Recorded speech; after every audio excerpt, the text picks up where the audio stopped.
lizofika likhona lithole le-esile futhi libothelele. Abakukho bani onibuzayo selithi liyafuneka lona enkosini. Namhlanje ithole le-esile nguwe ngoba ubophekile.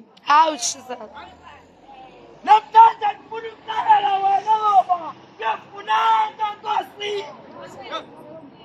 Bayile abazalwane bethunyiwe bezalali esile kodwa basuke bendlala ingubo zabantabiso phezu esile ngokhwela uyesu esile.